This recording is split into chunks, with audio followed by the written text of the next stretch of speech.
Mrs. Irene Obum-Neme, a pregnant woman and the wife of Stephen Obum-Neme Nwosu, who was allegedly shot dead on Valentine's Day around Amufi Junction along Benin Agbo Road in Benin City, the Edo state capital, has cried out to well-meaning individuals and civil society organizations to help her prevail on President Bola Ahmed Tinubu, the Chief of Defense Staff, General Olufemi Oluyede, and the 4th Brigade of the Nigerian Army to bring the suspected murderer of her husband to justice, stating that she has no knowledge if the soldier who allegedly committed the murder is actually being prosecuted, saying, till date, the family has no information about the identity of the alleged killer or any legal action taken by the military authority to make the killer soldier face full wrath of the law, adding that the corpse of her husband has been in the mortuary since the incident occurred on February 14, 2026, because the family believed if the husband is buried, they may never get justice and the case may be swept under the carpet. The bereaved pregnant woman made the appeal in a 21-minute video made available to us fortnight ago after we had earlier reported that the family of Stephen Obum-Neme Nwosu has accused the armed forces of Nigeria, AFN led by General Olufemi Oluyede, the Nigeria Chief of Defense Staff, of attempted acts to cover up a soldier who allegedly murdered a young man, Stephen Obum-Neme Nwosu, on February 14, 2026, Valentine's Day, along Benin Agbo Road around Amufi Junction in Edo State.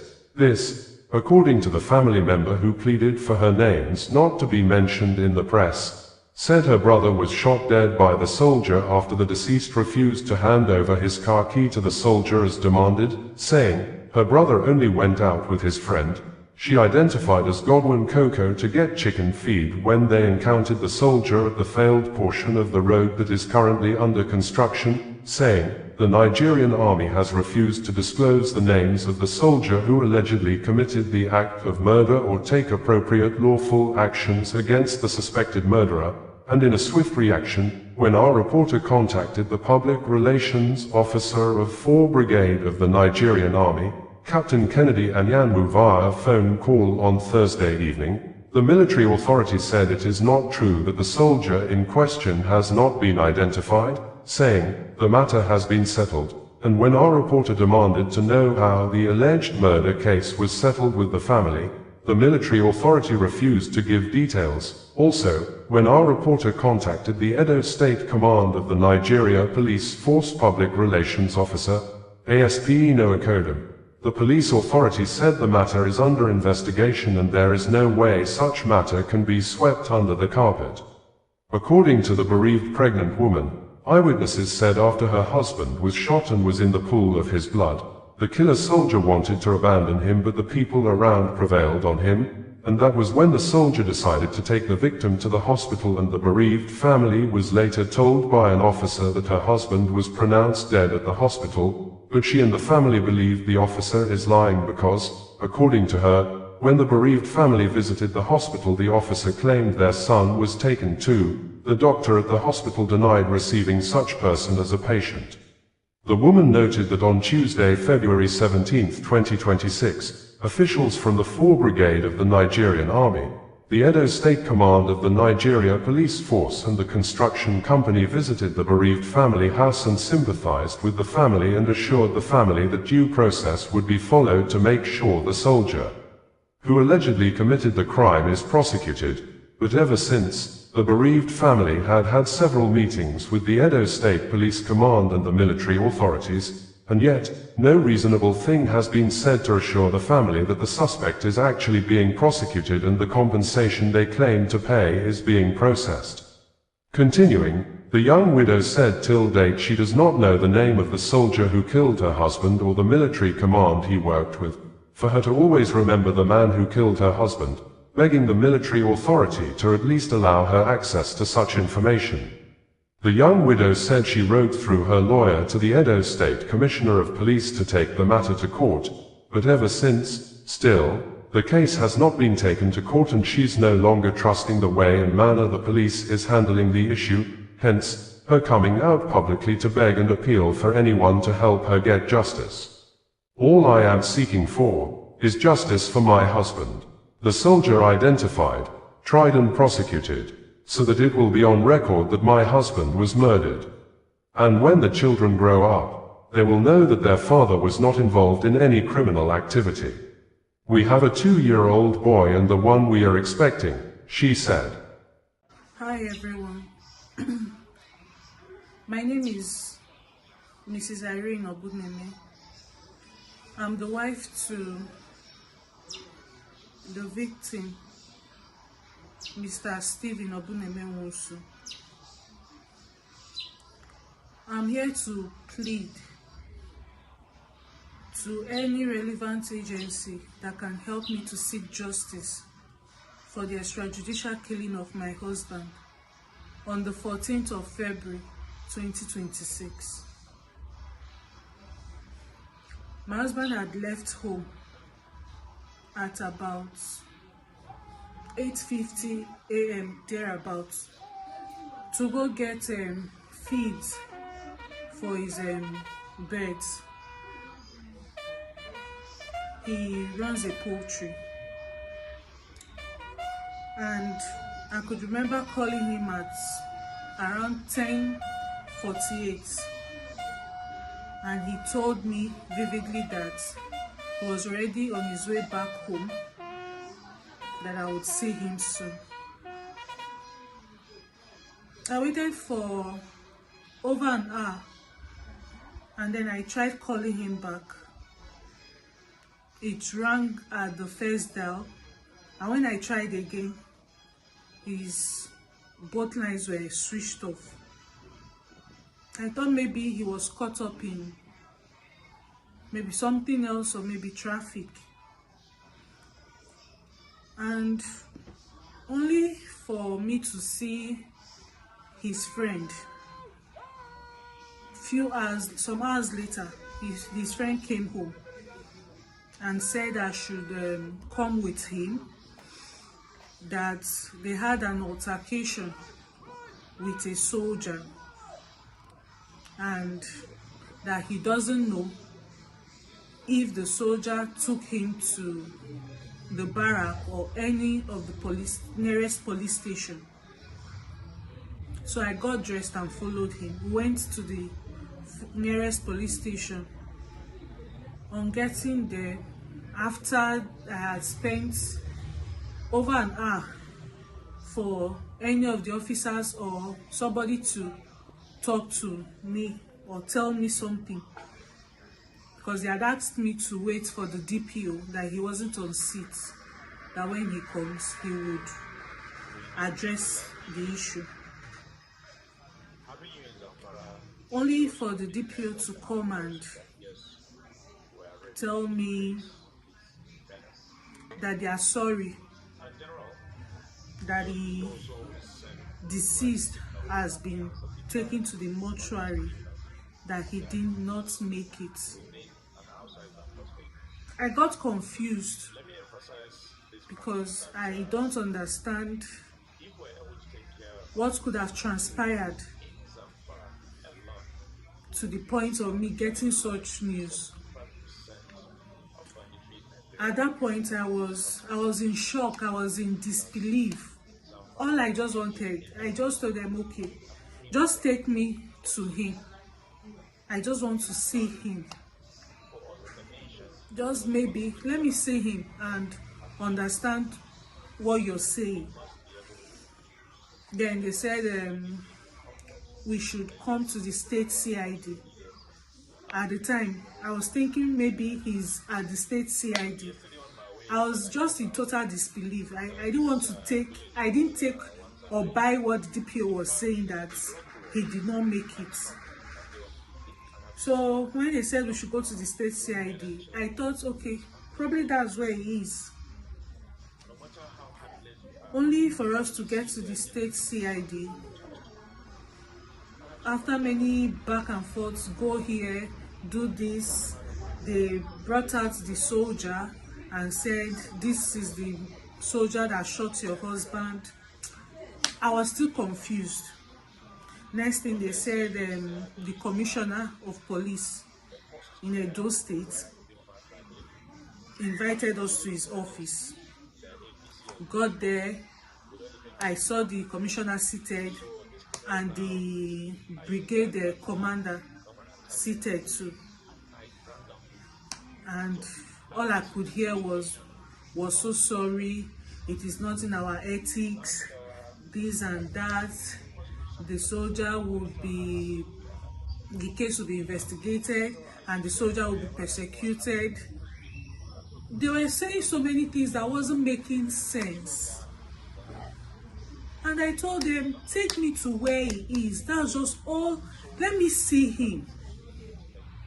Then they handed me over his phones and said they were going to take me to where he is. But then when we came down, while waiting for them to take me to the mortuary, they said they've taken him to.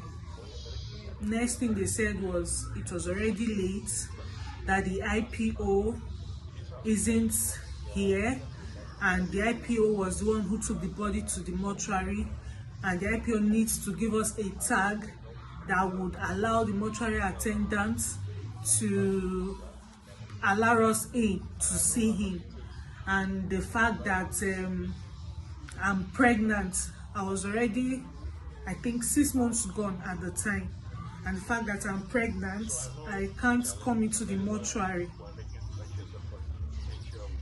As they were there saying all of this, time was already running past. I think it was already late.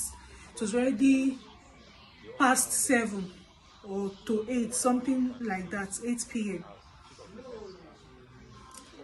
I was confused. Nobody was agreeing to take me there.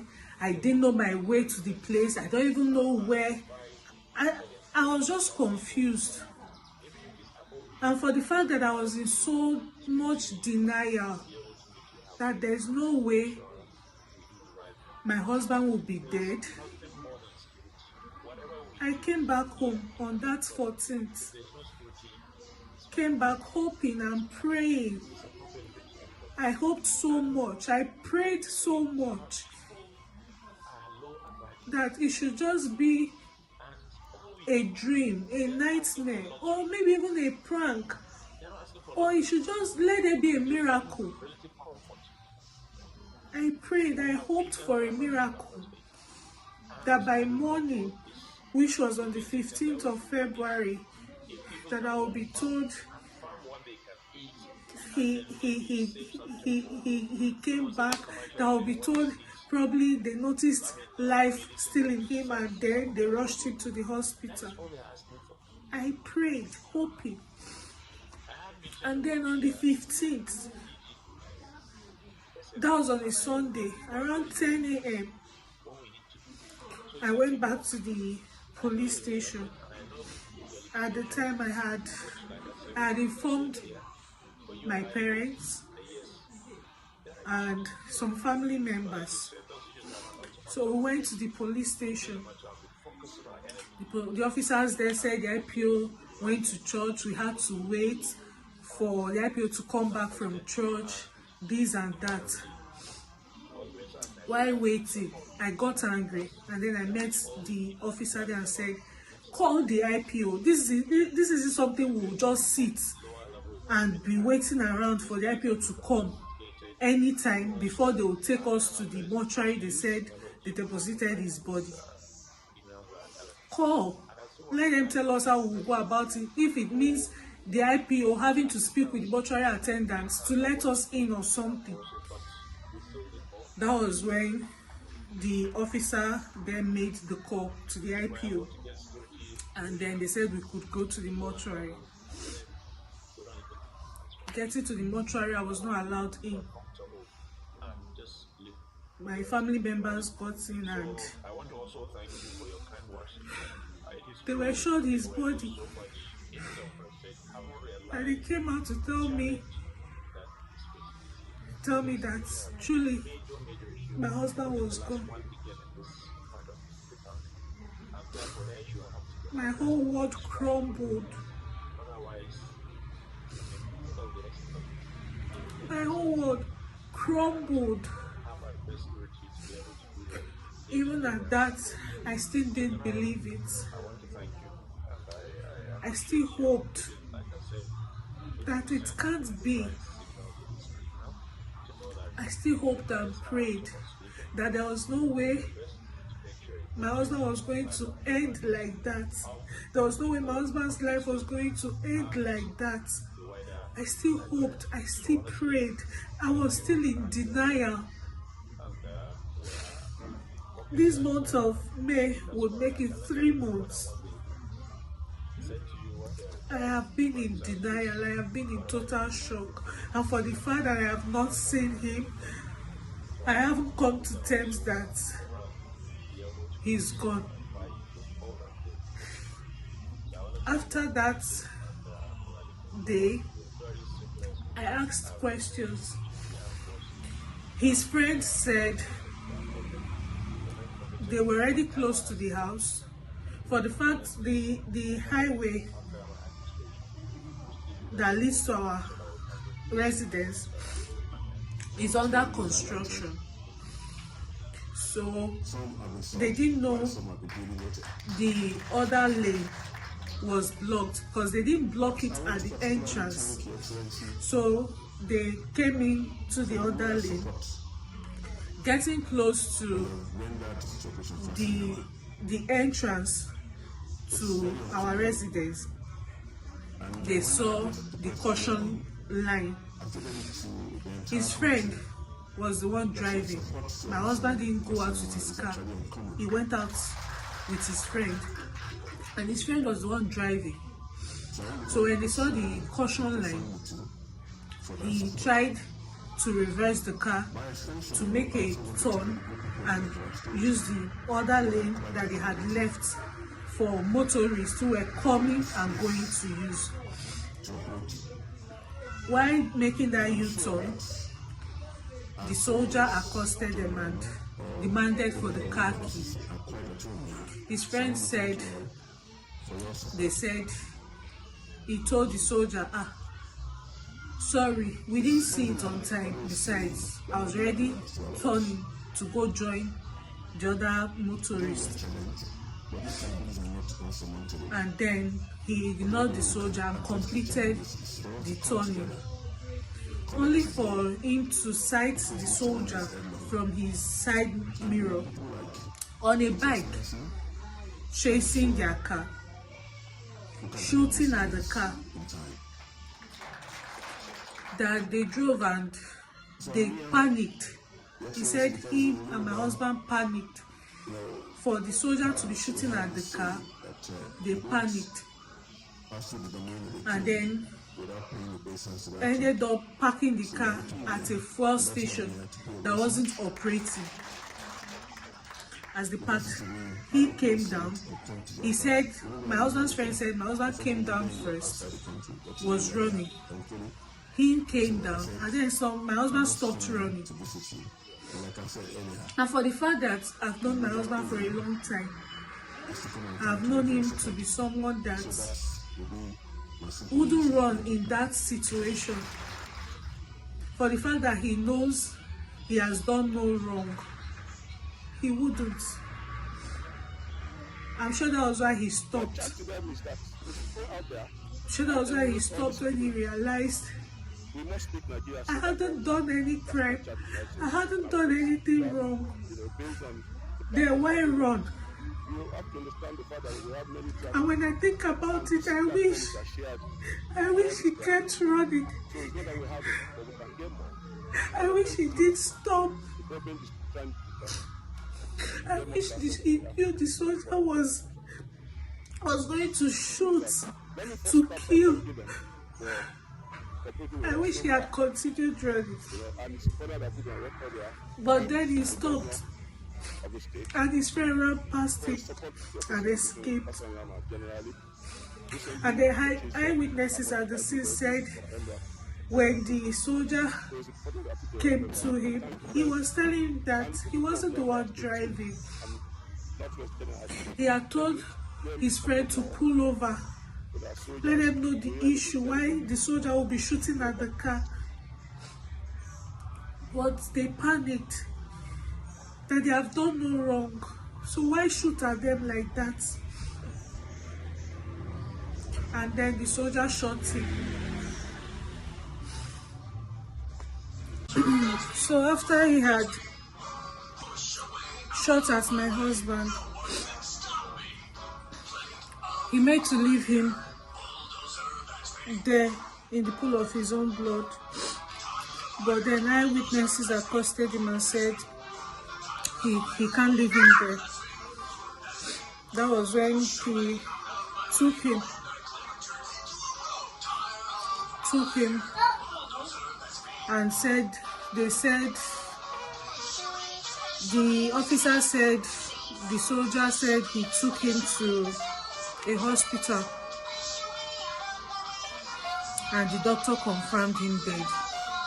That was when they now took him to the police station and from there to the mortuary. But when we went to the hospital to ask, the doctor said he cannot remember any victim or any patient that was brought in, a wounded a gunshot to dead patient that was brought in, that he can't remember having such case in his hospital on the 14th of February. And since then, the events on the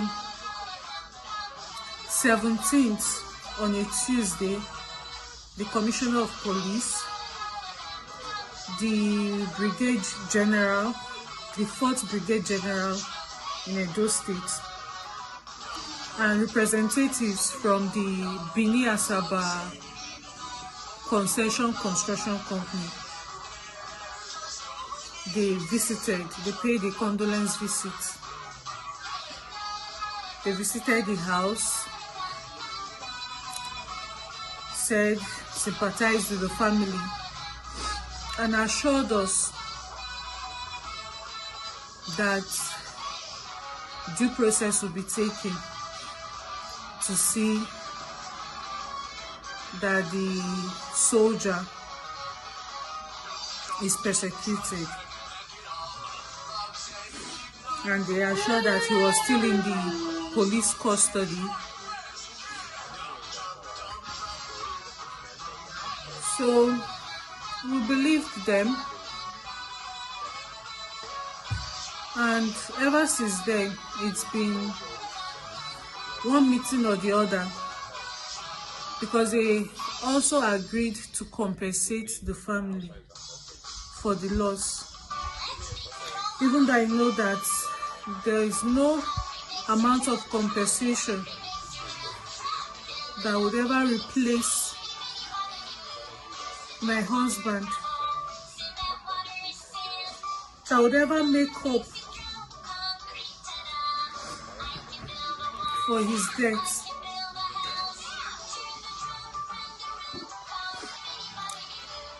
And so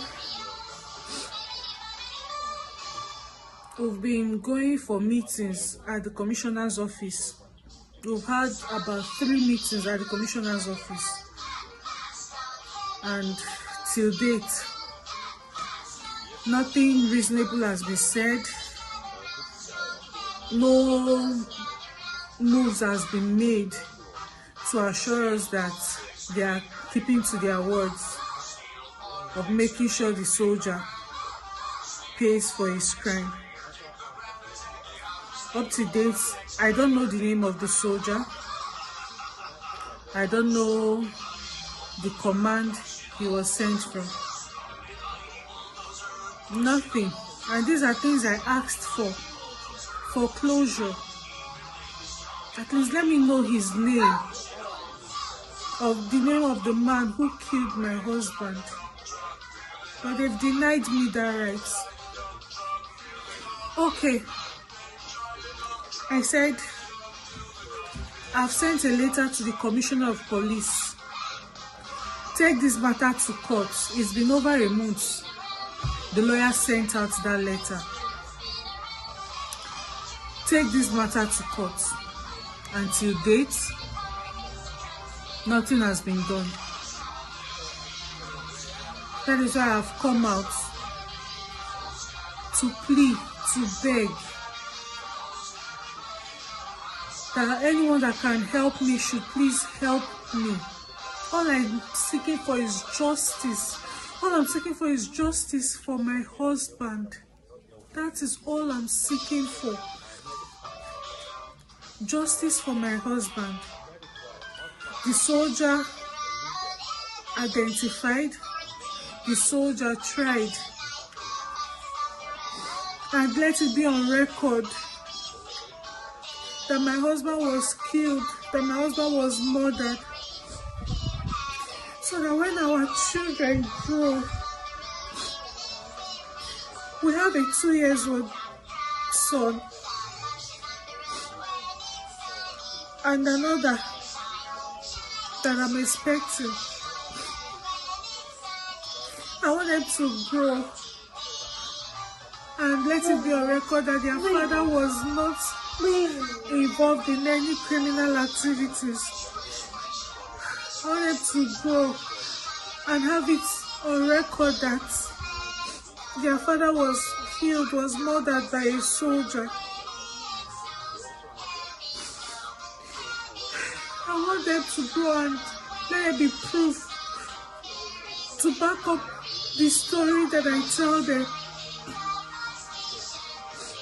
I want them to grow and know that yes, well, the soldier who shot their father was punished. Papa, stop. That is why I'm begging anybody, anyone that can help, to see that we seek justice and we get justice. Should please come to my aid. Thank you.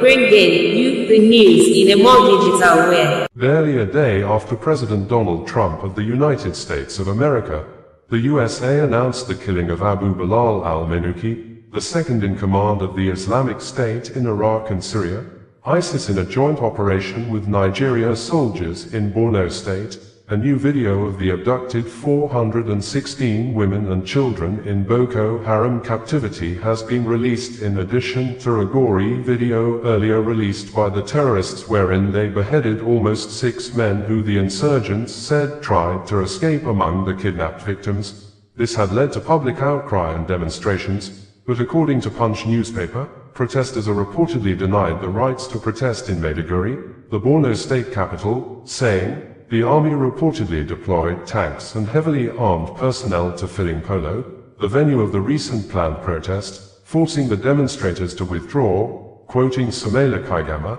leader of the protesters, as saying, the atmosphere created by the military deployment made it impossible for citizens to continue with the demonstration, that the development is deeply disturbing in a constitutional democracy. It may be recalled that we had reported that President Bola Ahmed Tinubu of Nigeria may have kept mute since more than 48 hours. A faction of the Boko Haram terrorists showed off 416 people, mostly women and children, kidnapped and held hostage when the members of the Jama'atu Ali Sunnah Liderawati wal Jihad, JAZ, launched a large-scale combat actions between 4th to the 6th of March 2026 against the men of the Armed Forces of Nigeria, AFN, overran the Africa country military base at Ngosh, killing several soldiers, a figure the Nigeria Authority disputed to be 14 after several reports indicated that more than 40 soldiers were killed during the attack, in addition to more than 100 civilians including Chief Imam of Ngosh alongside the community elders killed during the coordinated attacks that lasted days at Ngosh community in Gwoza local government area of Borno State.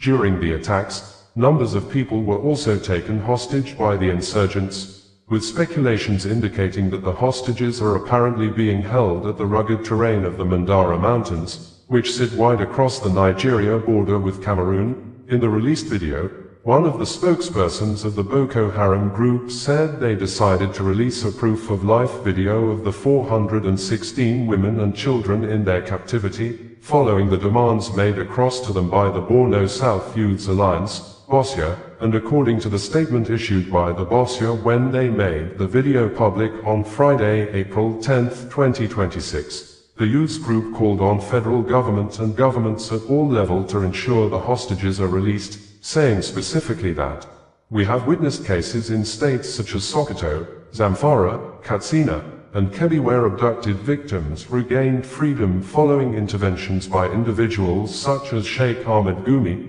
We therefore expect equal urgency and commitment in addressing the plight of the Ngosh victims. No region or group of citizens should be treated with less priority." In one of the recent videos sent by the Boko Haram terrorists to the Borno Youths Group, the group said, "Borno South Youth Alliance, Bosya, yesterday, now some days ago, at about 5:18 p.m., received a disturbing video showing the execution of about 4 to 5 men, both old and young, who reportedly attempted to escape from Jazz, Boko Haram captivity. We at Borno South Youth Alliance, Bosya, have tried every possible intervention and humanitarian process available, yet the 416 women, children, and a few men in captivity have largely been abandoned to their fate. This video is not intended to promote terrorism or any act related to it, but rather to expose the painful reality on the ground, a reality we have spent over 2 months trying to prevent through continuous mediation and humanitarian pleas.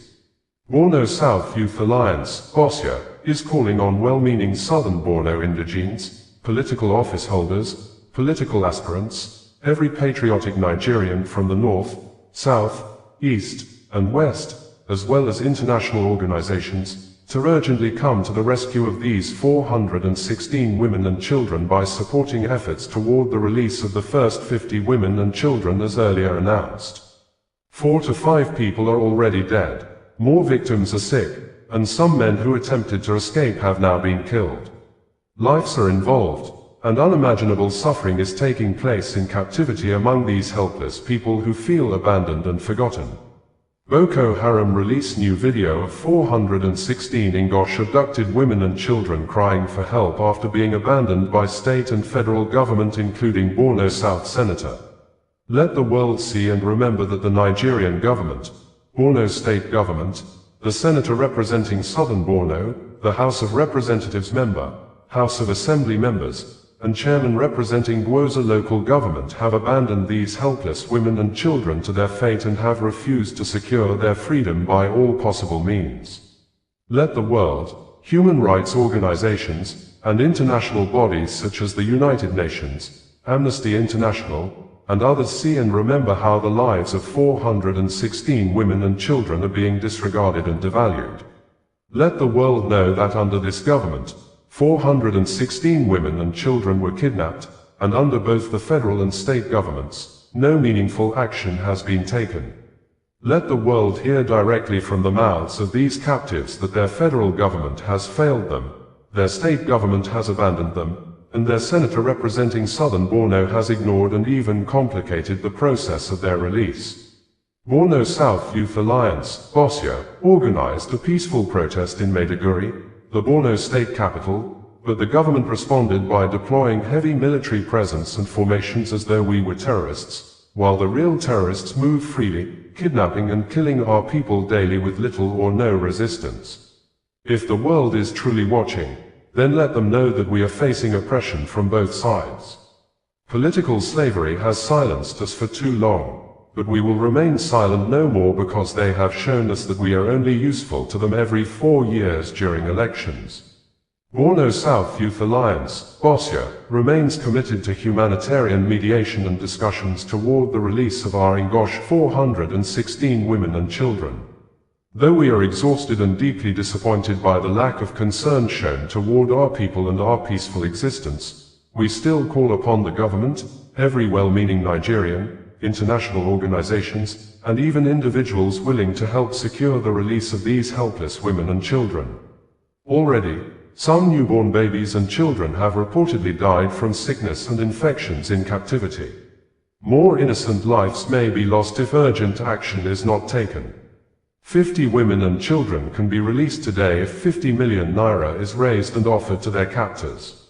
Nigerians, international organizations, and compassionate individuals around the world are urged to help save these innocent lives since the government has shown its true attitude toward these suffering people. Regardless of religion, let us consider humanity first. Some say they are Muslims, so Muslims alone should help them out. Both Muslims and Christians are at the receiving end of this menace. Let's be humans before anything. With due respect to the President of the Federal Republic of Nigeria, His Excellency Bola Ahmed Tinubu, the world saw, and Nigerians witnessed, the kidnapping of 416 women and children in Ngosh, Gwoza local government area of Borno State. Yet, the presidency neither issued an official statement nor publicly addressed the situation. This has left many people in southern Borno asking painful questions. Are we not Nigerians? Is the president only for a specific part of Nigeria? We asked these questions because we observed that the presidency released a statement concerning the kidnapped teachers in Oyo State and assured the public that efforts were being made toward their rescue. That action demonstrated concern, empathy, and leadership toward the people affected in Oyo State. On the other hand, the people of Borno State, particularly southern Borno, have felt abandoned and ignored in the face of one of the most painful tragedies affecting our communities. Up until this moment, there has been little or no direct public reassurance from the presidency regarding the safety and plight of the victims, despite security and protection of citizens being among the highest responsibilities of government.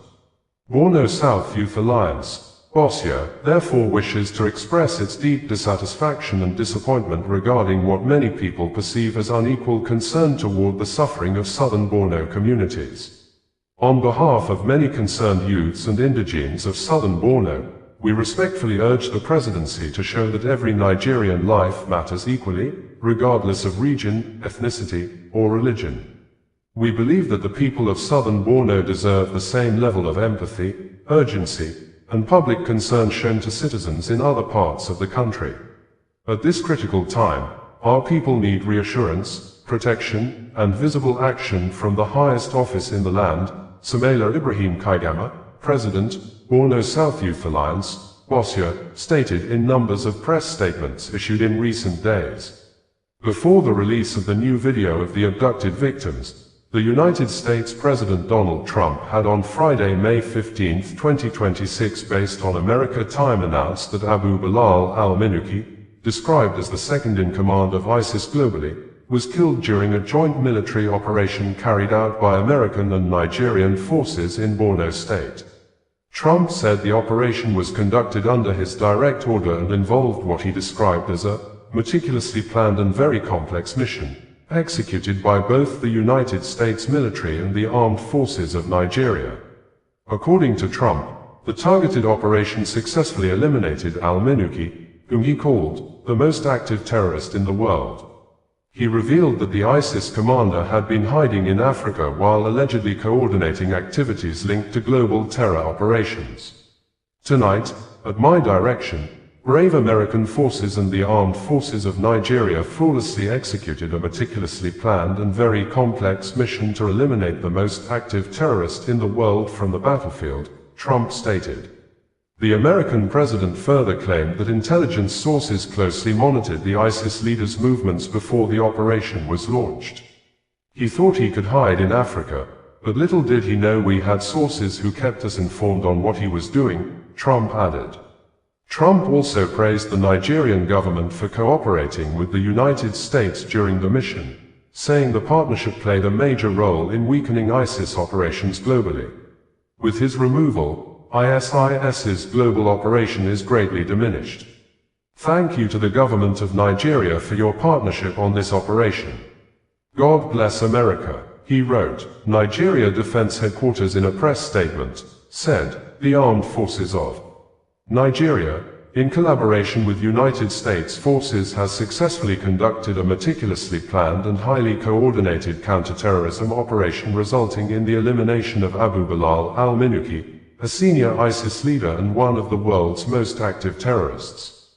The precision operation was the result of our recently formed US-Nigeria partnership and intelligence sharing efforts. Together, we have disrupted a violent terrorist network that endangered Nigeria and the broader West African region. Our efforts represent a major breakthrough in ongoing efforts to combat terrorism and violent extremism in Nigeria, the Lake Chad Basin, the Sahel region and globally. Abu Bilal al-Minuki was a key ISIS operational and strategic figure who provided guidance to ISIS entities outside Nigeria on matters relating to media operations, economic warfare and the development and manufacturing of weapons, explosives and drones. His death removes a critical node through which ISIS coordinated and directed operations across different regions of the world.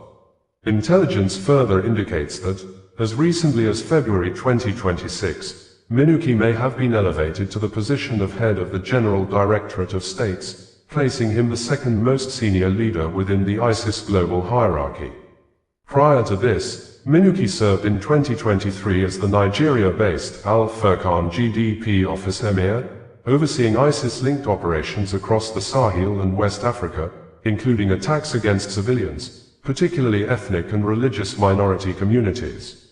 The terrorist leader also maintained long-standing operational ties with ISIS West Africa and was linked to the 2018 Dapchi kidnapping of over 100 schoolgirls. Intelligence records further show that between March 2015 and early 2016, he facilitated the movement of fighters to Libya in support of ISIS operations in North Africa. Before pledging allegiance to ISIS in 2015, Minuki was also recognized as a prominent leader within Boko Haram. The armed forces of Nigeria reiterate that this successful operation demonstrates Nigeria's unwavering resolve to confront terrorism and deny extremist groups the ability to threaten national, regional and international security. The operation equally underscores the importance of our Nigeria-United States collaboration, intelligence sharing and coordinated military action in defeating transnational terrorist networks. The Defense Headquarters commends the gallantry, professionalism and dedication of all personnel involved in the operation and appreciates the continued partnership and support of United States forces in the collective fight against terrorism. The armed forces of Nigeria remain steadfast in ongoing operations aimed at dismantling terrorist infrastructure, protecting civilians and ensuring lasting peace and stability across the nation and the wider region. Major General Sumaila Uba, the Director, Defense Information stated this on May 16, 2026.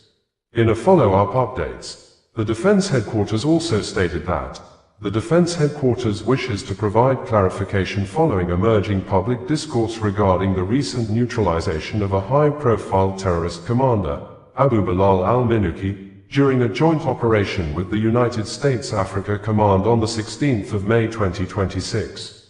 Certain media reports referencing a similar operation in 2024 have mentioned the elimination of a terrorist commander bearing the same name. This has understandably generated questions about the identity of the individual recently neutralized. It is important to state that within the Northeast region and across the Lake Chad Basin, the use of similar or identical names, aliases and nom de guerres is common among ISWAP and Boko Haram terrorists. This is essentially part of their indoctrination program, which is aimed at deliberately obscuring identities. This fact has been established over the years in the course of counter-terrorism operations in the northeast of Nigeria. The Abu Bilal al-Minuki eliminated on the 16th of May 2026 has been positively identified through human intelligence and technical surveillance as a senior global operative within the Islamic State network, with direct links to international terrorist coordination, funding and operations across the Sahel. There is therefore no ambiguity in his identity. The strike is a significant milestone in our counter-terrorism efforts. The armed forces of Nigeria, in partnership with the United States, remain committed to dismantling terrorist networks and will continue to provide verified information through official channels.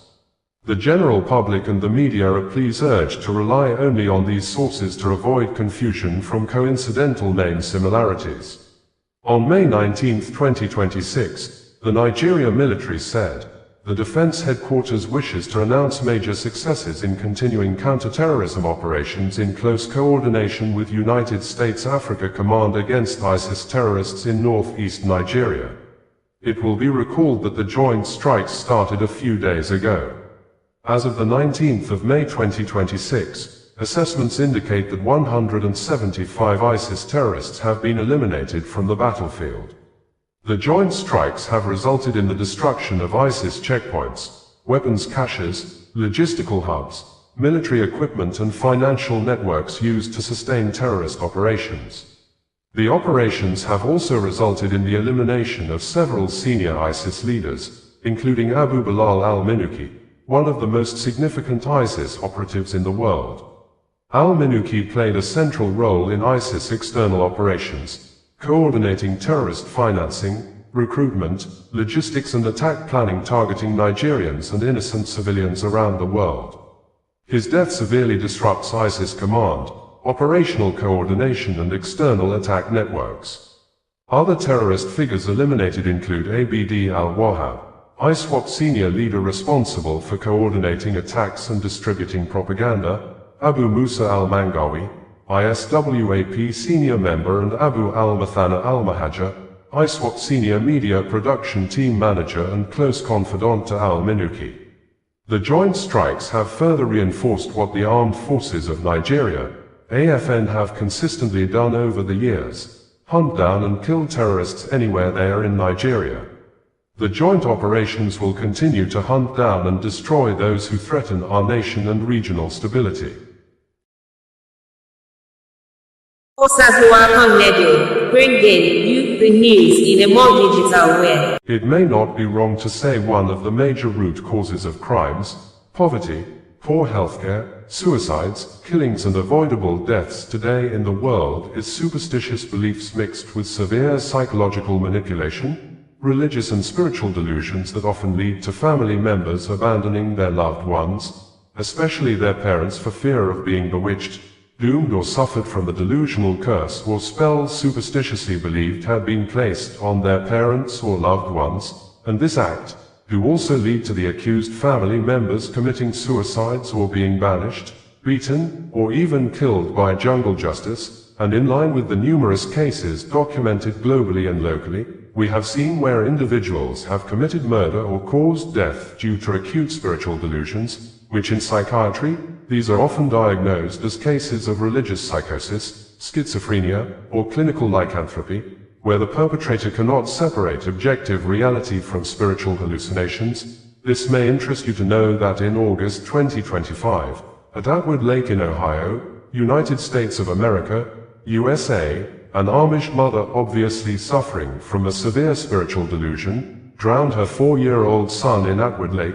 Investigators revealed that both she and her husband believed God was speaking directly to them, demanding ritualistic tasks to prove their worthiness, and as such, she explicitly told the police that the Lord wanted her to perform the sacrifice. This may not also be different from the case of a 22-year-old Nigerian and an engineering student named Benjamin Abenem, whose life seems to heavily revolved around his church, who suffered a sudden psychiatric break in 2025 after his family initially mistook his erratic behavior for a standard demonic attack rather than a medical issue, allegedly driven by the delusion that his mother and sister were witches spiritually plotting to destroy him. He, as a result of that, attacked his family, resulting in the death of his mother, but he was later diagnosed with schizophrenia under clinical custody. It may be recalled that one of the most famous historical cases of spiritual psychosis in the United Kingdom, UK, was the murder of Robert Dadd in 1843 by his son. The English artist, Richard Dadd, stabbed his father to death on account of a delusion that his father was actually the devil in human form, and that he had been chosen by God to battle the forces of evil. This act made him to spend the remainder of his life in psychiatric facilities, and in 2008, a passenger inside a Greyhound bus in Canada, Vince Lee, killed a stranger, Tim McLean. Lee claimed that the voice of God told him McLean was an alien or a demon, and that if he did not kill him immediately, the man would come back to life and kill everyone else on the bus, and one of the most recent cases of crimes caused by superstitious beliefs occurred on Friday, the 9th of May 2026 at Umuazili area of Awo Omama community in Oru East local government area of Imo State when Michael Akujiobi killed his uncle and two other elderly people on the ground that they were the evil forces behind his misfortunes and problems in the family. The suspected murderer, who said he returned from Lagos State to his country home in 2018 to wage war against spiritual forces so that his father's name wouldn't go astray, confessed to killing 3 people, identifying the first victim as his father's senior brother and his uncle, Joseph Akujiobi. The other victims were another man and a woman. During his interrogation, the suspected murderer said when he was in primary school, he could read and write very well, but, along the line, he was no longer brilliant, and thus he believed his uncle was the evil forces behind his academic misfortunes and other setbacks in life. Accordingly, the suspect said he came back to kill evil people who do not want the younger ones to grow and succeed in life, adding, he was acting under the instruction of the Spirit of God to eliminate evil people in the community. The suspect, who admitted of previously selling Indian hemp in the community, seems to be unremorseful despite the gravity of his actions, insisting he had won the battle, and he knows the consequences of his action according to the law may be death penalty or condemned to life imprisonment. Michael Akujiobi did not allege any specific personal wrongdoing, financial dispute, or physical abuse committed by his uncle against him. Instead, he framed the attack entirely around generalized spiritual warfare and occult cleansing. His action may not be unconnected with existing cultural superstitions and psychological manipulation regarding spiritual hygiene, occult warfare, and familial curses. This, almost in a similar situation, men of the Nigeria police force in Anambra State in March 2022, arrested Juju, priest among other people, for assaulting, humiliating a woman accused of killing her husband simply because she slept or made love with another man. According to the Nigeria police force, its men arrested a Juju priest, Anthony Abanye, over the beating and nakedness of a woman-round community in the state after she was allegedly accused by the native doctor of causing the death of her husband through infidelity. The then Anambra State Police Commissioner, Ekeng, said the Juju priest, who is not a trained medical doctor, confessed of administering herbs to the deceased before he died. The police commissioner also said Anthony Abanye also confessed he was the one that told the family of the deceased that his wife was responsible for the death, saying the said husband had been sick. Instead of taking him to the hospital, investigation revealed that his brother, Mr. Udalor, took him to Anthony, a native doctor, where Anthony confessed to having taken the deceased on some spiritual cleansing and administered him some herbs before he died. And it was Anthony who allegedly told the family of the deceased that the cause of his death was as a result of the wife's infidelity. In contrast to existing cultural and generational superstitious beliefs wreaking havoc in our society today, Kelvin Chimarobi Emmanuel, aka Kel Armstrong Amobi, founder of Car Truth Podcast, on May 5, 2026, took to his social media accounts and said he set a bet to prove his mother wrong, that his father, who died years ago, was not killed by spiritual forces. Rather, he believed his father was poisoned to death by enemies apparently within family. According to him, we were not just financially poor, we were mentally colonized by superstition, their debias and prophets told them. As I grew, I faced serious setbacks. I felt like I was fighting spiritual forces, but I kept learning, I kept evolving, and then I began to see things clearer. When I began to succeed, the family thanked God and concluded that I was simply the one the Juju could not catch. They said God has chosen to save me. But what kind of a God saves one out of many when he has the power to save all? It was the kind of God that superstitious beliefs created. Verbatim, Chimarobi said, I placed a bet against my mother's belief. I won. This is a private family matter, but my desire to pull someone out of a mental prison is stronger than my desire for privacy. So I will share. I was born into poverty. Not the soft kind, the cruel kind, the multi-dimensional kind with different faces and different names. No one in my entire family's bloodline ever owned a car. No one had meaningful wealth. No one attended university. No one held any position of consequence. No one ran a thriving business or understood how wealth is created. They had all sat on the passenger's seat of survival and driven by their beliefs that wealth was beyond them. We were not just financially poor. We were mentally colonized by superstition. I was born into it. When my father died, I was a very little boy. The family consensus was that enemies had spiritually killed him, but I believed he was simply poisoned. They also believed those same enemies had locked the destinies of his children, ensuring none of us would amount to anything. The Debias and prophets told them. My two older brothers believed it. My mother believed it. Everyone believed it, except one rebel, me, and my rebellion was not even a sophisticated one. I did not have the theology or the philosophy to argue against it. I was just a stubborn little nobody who refused to accept that anything had the power to trap him. That was the whole arguments. Pure, irrational stubbornness. As I grew, I faced serious setbacks. I felt like I was fighting spiritual forces, but I kept learning. I kept evolving, and then I began to see things clearer. When I began to succeed, the family thanked God and concluded that I was simply the one the Juju could not catch. They said God has chosen to save me. But what kind of a God saves one out of many when he has the power to save all? It was the kind of God that superstitious beliefs created. That is when I sat my mother down. I told her plainly that no Juju is fighting this family. What we are fighting is a generational curse born out of ignorance. Ignorance of how wealth is created. There is nothing spiritual about it. The enemy has no name and no face. It does not exist. She laughed, said I was still a child in this area, regardless of how far I had traveled or how much I had seen. I said, fine, let us bet. If I was simply lucky to escape, then luck cannot be replicated. So I will take the last-born son, raise him the way a father would, and pour everything I know into him. If he also succeeds, you will accept that the chain was never Juju. If he does not, I will concede. She agreed. I unofficially adopted my little brother when he was very young.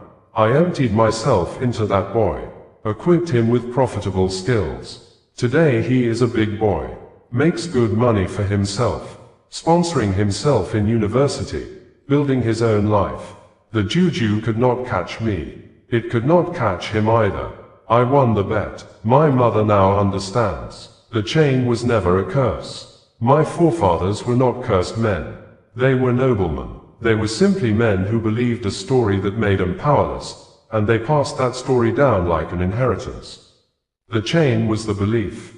I share this because many of you reading this are still inside that same battle, fighting invisible enemies, collecting evidence for a war that only exists in your interpretation of events.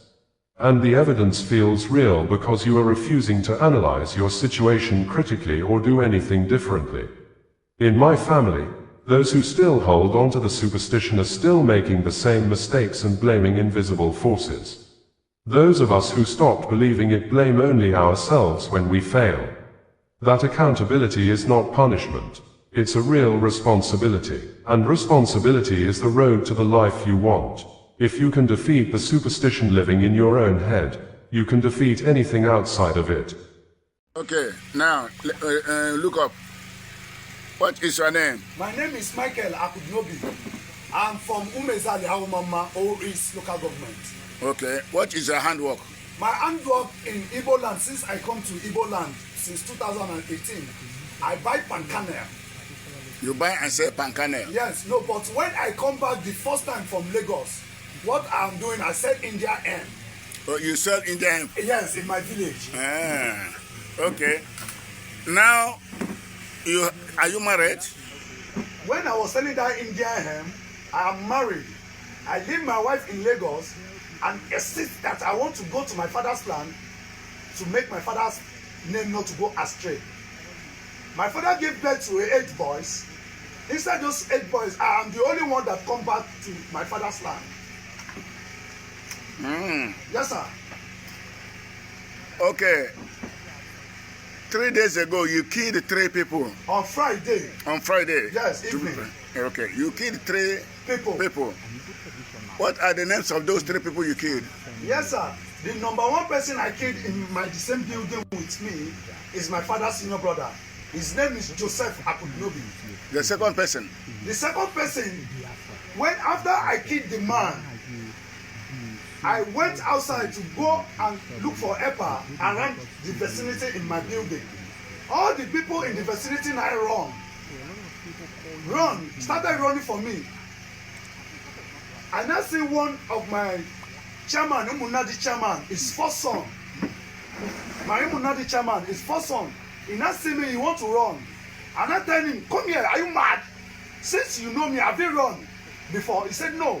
Why did you see me now that you want to run? He said, Dede, I will give you obara.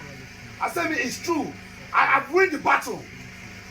Since I have won the battle, I have no more fear to human being again.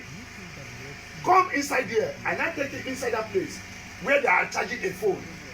Everybody that is there have run. The person that holds the phone, leave everything and run. And I tell the boy, sit down there. Take a book and biro. Whoever that come here, that have phone here, before you give him he or her phone, write his name and his surname. That I am coming. And now move straight out from that place. Me, I want to go to Amemeri. The Spirit of God now directs me back to Umeme. I now started going down to Umeme. As I was going down to Umeme, I was giving God glory and honor for Him to set me free. No, you are going far. What happened, you had to kill the second person. That's what I want to say. That is that same thing I'm saying. That. Okay. As I was going to Umeme, one old woman come and stop me. Babylon, what is happening? I say, you wicked woman, why are you asking me such question? Go away from here. As I push the woman has somersault. As a somersault, I want to leave the woman. The spirit that come back to me. That woman is an evil woman. Kill her. I not kill her. What did you use to killing her? With a stick or with hand or with what? Hand. I don't use anything to touch that woman. It's only hand I used to kill her. Your hand? Yes. You were giving her blows? Yes, I was just eating her with blow. And she died? That's how she died. What of the third person? The third person, Mr. Sirin Obo. Sirin Obo? Mr. Sirin Obo. Is he? He used to shoot gun in the barrier. Okay. What made me to attack him also is the Spirit of God that tell me that that man also is a bad person, that I should get him down. And I chase him, I get him down. I was beating with my hand. He says I'm knocking on a rock. I now see the object with him. I now collect the hammer and knocking his head. That is the way he died. Okay. So you said that the Spirit of God asked you to kill the evil ones that don't want none shall go to succeed. Okay. The Spirit of God was controlling you. Yes. Was telling you what to do. Yes. And you killed them under the control of the Spirit of God. Yes. So the Spirit of God empowers you or directs you to murder people. Daddy, before this thing started, when I go to market on Friday, are you hearing me, Daddy? When I go to market on Friday, I buy my palm kernel. After me buying my palm kernel, on Wednesday there is a man that called me on phone that told me that he wants me to buy palm kernel for him. And I told him I'm not going to buy palm kernel from you. Come on, dog. Don't decide. And I tell you, I will not buy palm kernel for you. That I have a master in Afawa. That my master bought me market last time. Let me ask you. Yes, sir. Do you have misunderstanding with these 3 people you killed before? It's only one person I have misunderstanding with. Which of them? The first one I killed in my father's house, the one that senior my father. That's the only witch man I have problem with. What was your problem with him? Since in my childhood, when I was in primary school, I can read and write very well as a business student. Unfortunately, along the line going to school, in my parents' school, I could not able to read again. I cannot able to spell again. I was not burdened with my life, struggling with my life since then. That what happened? Me, a brilliant boy in school, I read while I write very well. What now happened? That I am not able to read again. Along the line, I have a problem with my professor in school, in private school in Lagos. Is your mother still alive? Yes, sir. What of your father? Is he? My father is late. I am the one that make my brothers bury my father in this village. They want to bury my father in Lagos. So, having killed these three people now, what is your, how do you see what you did? Daddy, what I did is diabolic. It's diabolic. It's not what human beings supposed to do. Okay, then why did you do that? But based on the spiritual attack, they attacked me. I fought a lot of war with them in my room. More than 5 hours in my room. Daddy, I will not lie to you. Do you know the consequences of what you did, the legal consequences, the after effect? Do you know? Yes, Daddy, I know it's life imprisonment or stoned to death. Okay. Daddy, when I have an encounter of spiritual attack, when I come back from my market, after me and the man up again, my wife was there. They had the conversation I have with that man that is calling me on phone. That the man said he's going to buy me pancane, 1,300. Meanwhile, my master in the market, what he buying me market, his last market, he bought me 1,002. Okay, I will come again. Eh? So you have confirmed that you have confessed on your own. You ran away after murdering these people. Yes, I ran Later away. Came out to yourself. After I run away, those people I killed them, their sons and daughters, they now went to my wife's shop to go and kill my wife and my children. But with God to be the glory, he fight for me. He is the one that bring me back to this village to come and set his people free. As they run to my wife's shop with cutlass, with everything, people around my wife's shop see what is going on. They now rush those people, fight them seriously. Okay. Are you getting it? And their way fighting them, they make my wife escape and my children. When they make them escape, I look at what can I do. These people, am I going to be here? They will damage my image. What will I do? I now call one of my friends. One of your friends? Yes. To do what? Ejima. You called him to do what? To help me and call government to intervene, because the government did not intervene in this matter, they will kill me in this place. Okay. You called Ejima. Did Ejima intervene? Ejima, I begged him a lot to call Mr. Uchenna Obiozo. Uchenna Obiozo. I begged him a lot to help me and beg him to send his squad to come and set me free from here. Mr. Ejima was telling me that he have called him, that he have information that the Ebobagun is in Tigitiri coming, which he have never. Okay, it's all right. I've heard you. Eh? Yes, sir. So thank you for confessing, for telling us the truth. Yes, sir. Yes. Bringing you the news in a more digital way. Family of Stephen Obum Neme Nwosu has accused the armed forces of Nigeria, AFN led by General Olufemi Oluyede, the Nigeria Chief of Defense Staff, of attempted acts to cover up a soldier who allegedly murdered a young man, Stephen Obum Neme Nwosu, on February 14, 2026, Valentine's Day, along Benin Agbo Road around Amufi Junction in Edo State. This, according to the family member who pleaded for her names not to be mentioned in the press, said her brother was shot dead by the soldier after the deceased refused to hand over his car key to the soldier as demanded, saying her brother only went out with his friend, she identified as Godwin Coco, to get chicken feed when they encountered the soldier at the failed portion of the road that is currently under construction, saying, the Nigerian army has refused to disclose the names of the soldier who allegedly committed the act of murder or take appropriate lawful actions against the suspected murderer.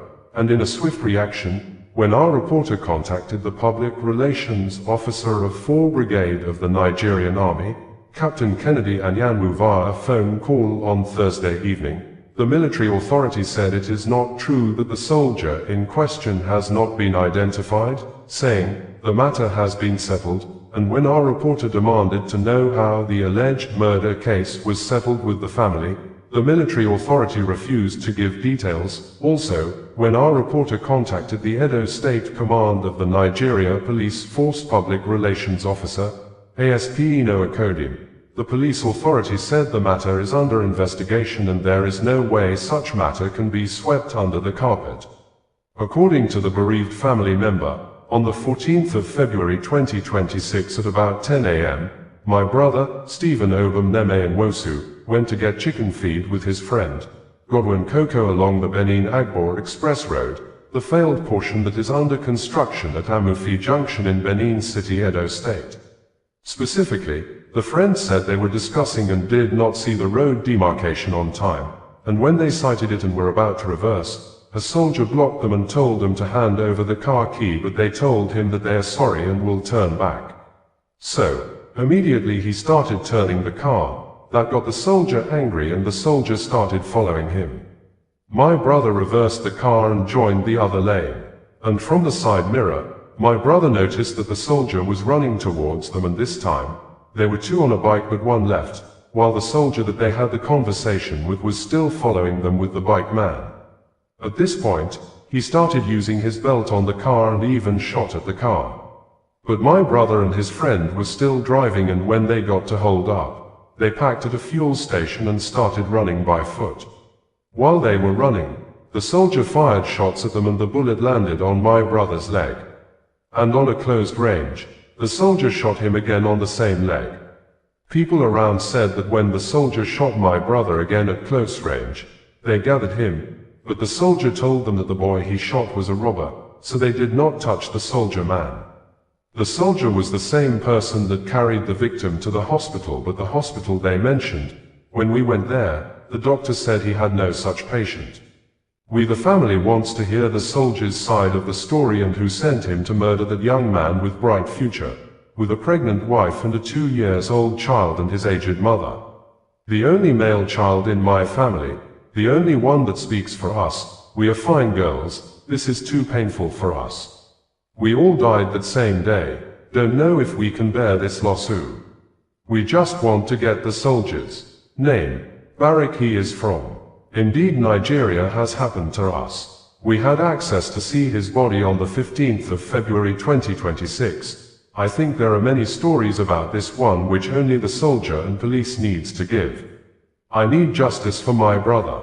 That same mortuary that the police said we can't visit that the 14th of February. I have visited it many times since that 15th, they showed us the place. So much evil is happening with our security officers. A guy with a 2-year-old child and a pregnant wife, just 3 years in marriage, what should I explain to his wife? A lot is going on under the military uniforms. Bring in you the news in a more digital way. Edo State Command of the Nigeria Police Force, NPF, has announced the arrest of some serving and already dismissed police officers who worked together as a criminal gang terrorizing members of the public in Edo State.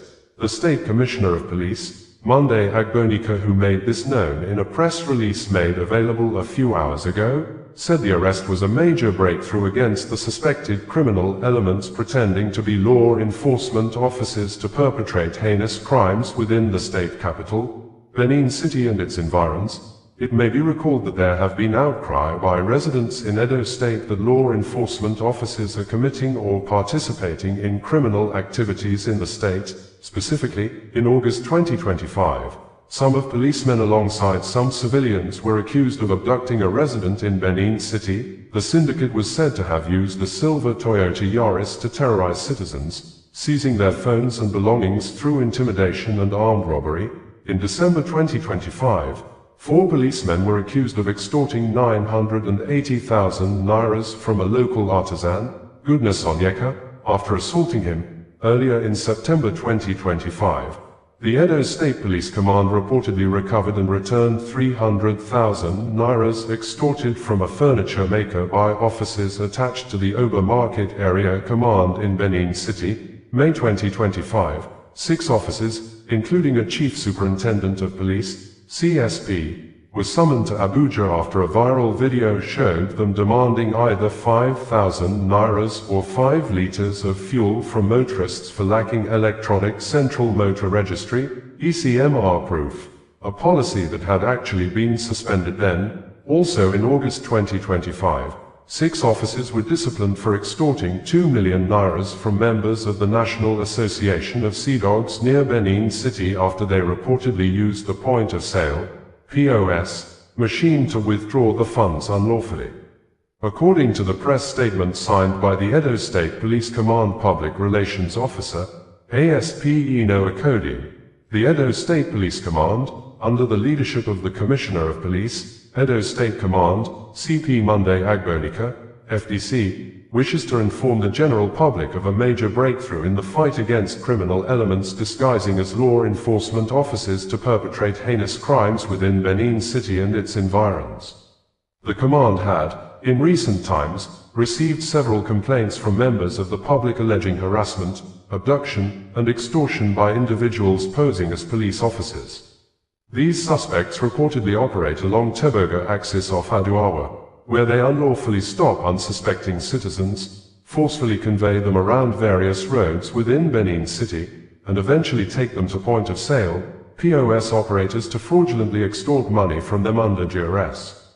Disturbed by the gravity of these allegations, the Commissioner of Police, CP Monday Agbonika, FDC, immediately ordered a discreet and intelligence-driven investigation into the matter. Through sustained surveillance, technical intelligence, and coordinated operations by operatives of the command, the criminal network was successfully busted.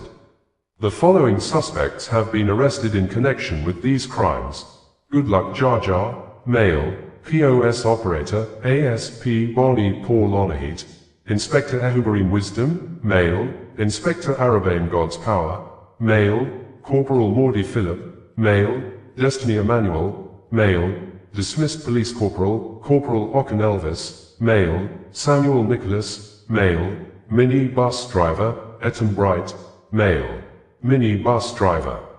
Preliminary investigation reveals that the suspects, including some serving and dismissed police personnel, formed a well-organized criminal syndicate responsible for a series of serious crimes including abduction and extortion of innocent citizens. They exploited police accoutrements to deceive victims and carried out their operations with impunity, thereby bringing the name of the Nigeria police force into disrepute. Those that are serving personnel are currently undergoing internal disciplinary procedures, including orderly room trials. Upon conclusion of these processes and the ongoing investigation, they will be arraigned before a court of competent jurisdiction to face the full weight of the law. The command hereby calls on all victims who may have encountered or fallen prey to this organized criminal gang to come forward and assist the police with useful information that will aid further investigation and prosecution. Furthermore, the Edo State Police Command uses this medium to strongly warn all POS operators and merchants to be wary of any individual, including persons in police uniform, who attempt to use their facilities for unlawful transactions or extortion. Any POS operator found to be complicit in such illegal activities will be arrested and prosecuted accordingly. In line with the mandate of the Inspector General of Police of the Federal Republic of Nigeria, IGP Olatunji Rilwandisu, PSC, plus, NPM, the command reassures the good people of Edo State of its unwavering commitment to sanitizing the system, restoring public confidence, and ensuring that no individual, regardless of status, is above the law. Reach the command through the Complainant Response Unit, CRU 081003899992. Public Complaints Bureau, PCB 081509999335.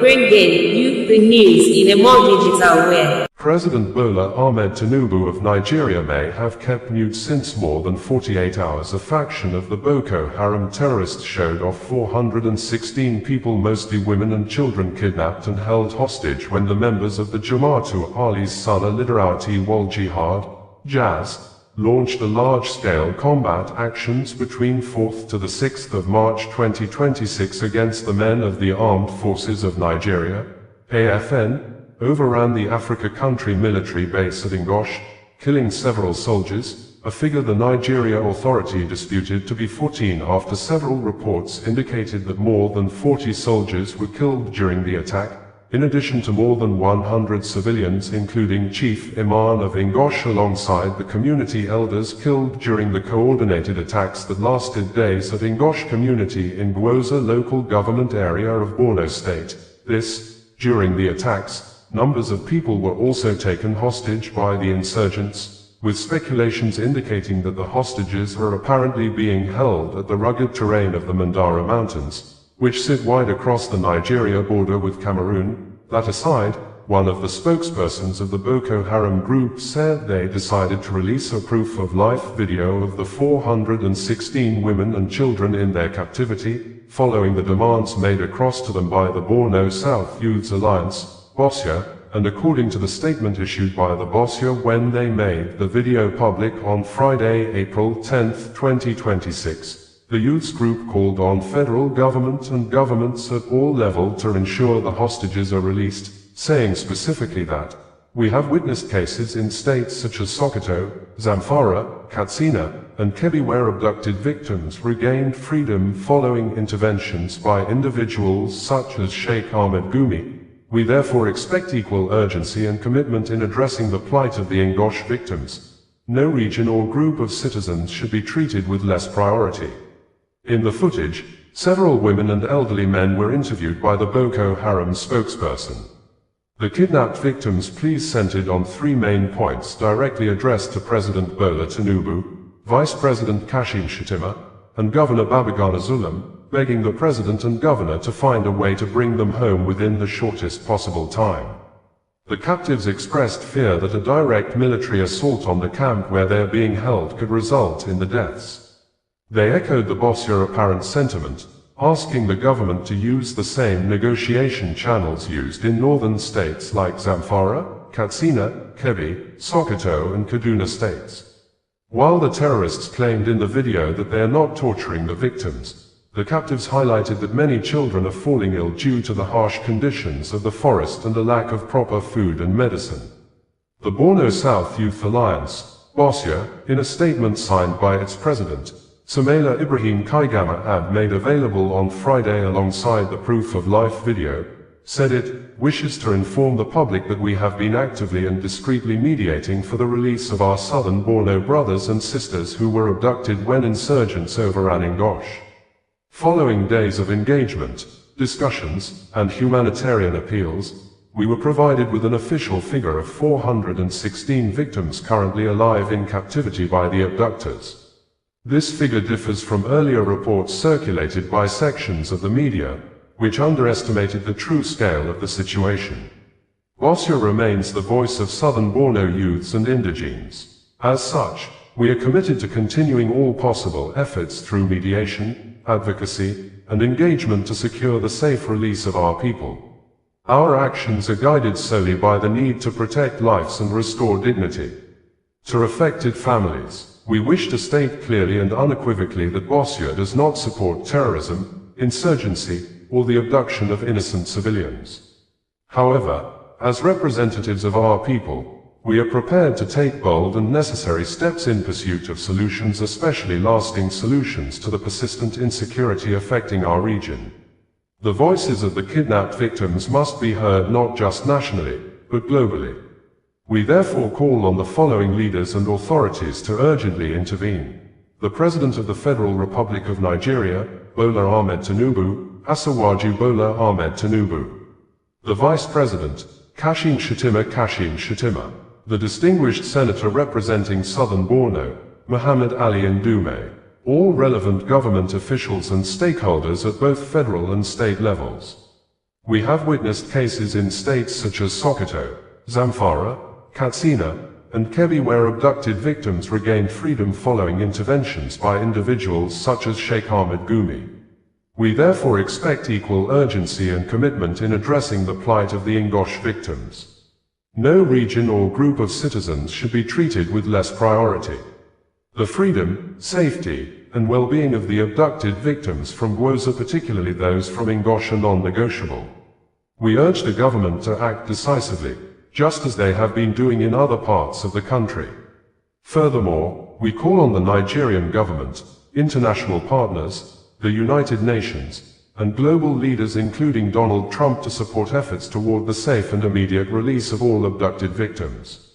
Among them are vulnerable groups, including infants, young children, elderly individuals, and women in extremely fragile conditions. Let it be known to the world that Bosnia is actively mediating and advocating for the release of southern Borno indigenes held captive. We also call on both the Nigerian government and the Borno state government to demonstrate visible and measurable efforts in securing their freedom. Osazuwa Connedio, bringing you the news in a more digital way. Osazuwa Connedio, bringing you the news in a more digital way.